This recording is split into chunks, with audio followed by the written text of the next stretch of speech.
Hello and welcome to Insurance Business TV for our final Environmental Insurance Power Panel of 2025. We're looking at the federal government's reform of the Environment Protection and Biodiversity Conservation Act, or EPBC Act, and its decision not to add a specific climate trigger to that legislation. Instead, emissions will continue to be regulated through the safeguard mechanism. We'll explore how that approach affects the treatment of Scope 3 emissions for energy projects and what it means for brokers advising energy and infrastructure clients. We've reassembled our experts. Carla Wilson is Head of Environment and Climate Change at Allianz Australia Insurance. And Anthony Saunders is Partnership Director for EnviroSure at Gates Insurance Australasia. Welcome back to you both once again.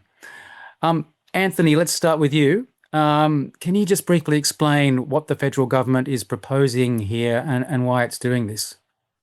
The history of the EPBC Act, as I've read, would have an all-encompassing effect on anything that anyone's doing anywhere in Australia, from mining, gas mining or oil mining, or anything that's going to affect our resources. And one thing's for sure, that Australia is such a big country that is impossible for us or for the government to be able to enforce its laws under the Act. Anyone can ask me that and I can get you the proof for it, no problem on that one. Now, the issue comes down to, I think what we've seen in the newspapers just recently, is that certain mining operations, for whether it's hydroelectricity or gas or mining of any sort, is giving concern to contamination to the environment, and that contamination may be long-term, such as the gas exploration fields up in Queensland, where the government has decided not to proceed with certain exploration, but they're already getting reports from farmers there saying that the groundwater that they've been extracting is now contaminated. We're seeing Bunnings giving out free containers of a poison for fire ants that is considered to be a forever chemical. What are we doing so what this EPBC Act is saying, we need to take into consideration that there are commercial considerations in everything that we do. And it is going to get up some people's noses who want to protect the environment vehemently. And I think that's probably the summation of it. And there are so many variants involved that would become quite political. And that's probably going to lead on to some other question, I'm sure. Well, thanks, Anthony, for that summation. Carla, let's get a reaction to this federal government climate trigger move from you. What's your reaction? Well, when I look at the updates to the EPBC Act, my initial reaction is really positive. There are incredibly positive elements that come with this reform. So there's clear benefits for native forests, there's clear benefits for defined pathways for renewable energy projects. Plus, I think the decision to block the fast tracking of oil and gas projects is a really significant step forward. And I know that lots of my colleagues in the environmental field are celebrating this. So the changes are undeniably positive for the environment and are worth celebrating. When it comes to Scope 3, the reforms don't currently include requirements for their inclusion in the approvals process of projects, and nor do they mandate the requirement or verification of Scope 1 and 2 emissions.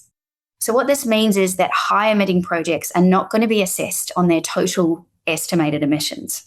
So companies, once a project's been approved and operating, it will need to report on its Scope 3 emissions once it's operating, but not during that application stage. And to give you some perspective on this, Scope 3 emissions from a fossil fuel project can constitute about 80 to 95% of total emissions. So what happens is you might have a new gas field in Australia and it has relatively low direct emissions, so relatively low Scope 1 and 2. But once the gas is exported, it can lead to millions of tonnes of CO2 being produced overseas. So that's that Scope 3 element.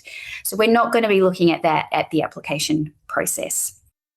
As a large insurer, Allianz will start reporting on our Scope 3 emissions of our customers, so our underwriting and investment portfolios from next year. So we'll start to understand the emissions profiles of our commercial customers a lot better and see how that changes over time. And our expectation and our hope is that with the transition to a lower carbon economy, that those emissions will be changing and reducing from our customers over time. But we're going to need to keep a close eye on that, and we'll need to support those customers who are high emitting to transition. Thanks, Carla.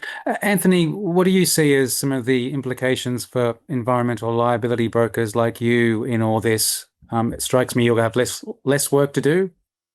It strikes me that some brokers are going to be concerned, thinking that when they're passionate about the environment, speaking to their clients, say you've got no bloody liability whatsoever in respect to your carbon emissions. How can we provide you any possible defence under the EPBC if someone wants to sue you? Now, I don't know whether you could consider that a disclaimer by the broker, or something that's going to fuel the client into wanting to sack the broker and get someone else who knows what they're talking about, because the client just wants to get on and do what they do. So, for example, let's say that the client is searching for a coal seam gas. The process in some instances does result in contamination to the aquifer. The client couldn't give a shit because the aquifer that they're contaminating deliberately, by the way, so they can drill down there in one aspect, is so far down that we won't see that water coming out, they think, for another couple of 100 years. But it's not just one hole they're drilling a number of holes. And we're already seeing the results of massive liabilities being brought against organisations for doing this sort of coal seam gas, or in the United States it's called fracking. And they're being sued for millions and billions. Then it comes back down to what was on the news on the weekend, that I think it was the hydro project up in Queensland, where the government's saying, oh yes, well there may have been some contamination there, but it was a taxpayer-provided program to the tune of many, many millions of dollars. But what does that mean? A taxpayer paid program or taxpayer initiative program. I didn't put my hand up for it, and I didn't see anyone else vote for it. It was just done by the Greens and whoever up in Queensland. How do we get initiatives for green energy to be considered from the point of view of not just their scope 1, scope 2, scope 3, but the actual impact to the environment itself? And that's where the EPBC comes in. Are we really investigating what we're doing as far as the impact to our sustainable environment? And this is where we come into fact versus law.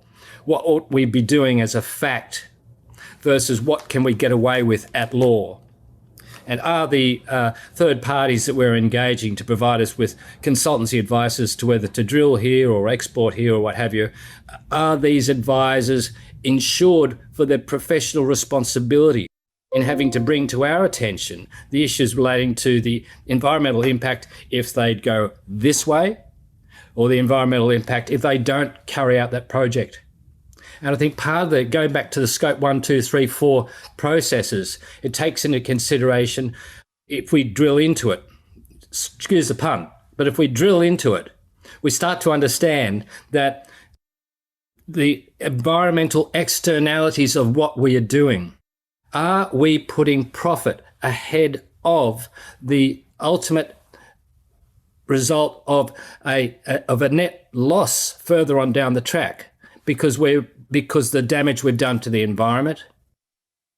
We can bring this into the packaging industry, where the packaging industry is making very, very well out of building boxes, etc. And we're doing great having all these boxes being delivered with all the things we want.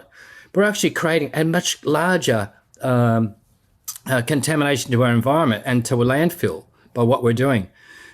So we can look at analysing, and I think Carla's really got it right with the analysation of the scoping analysis and considering how the government's looking at the shiny side of the EPBC.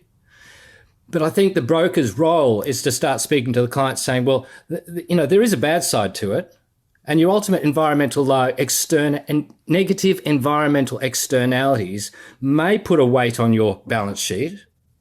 And are we able to insure them? And if we do insure them, if we can insure them, and we do insure them, what is the client then putting into play to reduce the potential liability or the inevitable liability of really getting it wrong? Yep. Thank you, Anthony, capturing some of the, I guess, important factors coming into this, the environmental concerns, certainly. Carla, let's end our panel with you. If this legislation goes ahead as it stands, what are some of the concerns for insurers, and how will an insurer like Allianz react?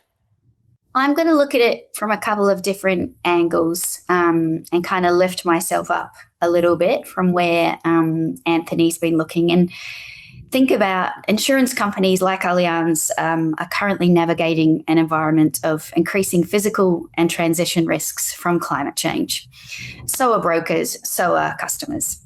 And these challenges can lead to higher costs and greater uncertainty, which influences insurability, pricing, capital allocation, reinsurance access, insurance affordability, and stability of the long-term financial situation.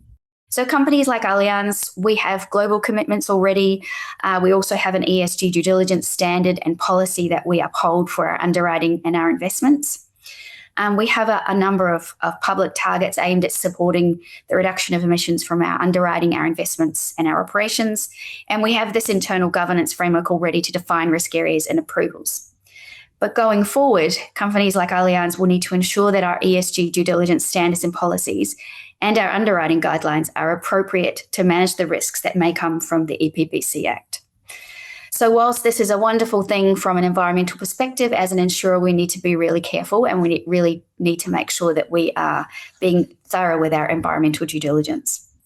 I'm going to end on a really positive note. An exciting outcome, I think, from all of this is that there's going to be some much greater opportunities for insurers to develop and provide products and solutions that are nature positive. So products and solutions that support restoration, conservation, sustainable land use, or carbon credits. Both insurers and brokers can get behind the intent of the EPBC Act. That's kind of where I'll end. Great. Well, thanks, Carla. Thanks for ending on an exciting note. And that also wraps up our Environmental Insurance Power Panel of the Year. Thanks for watching Insurance Business TV. Bye for now.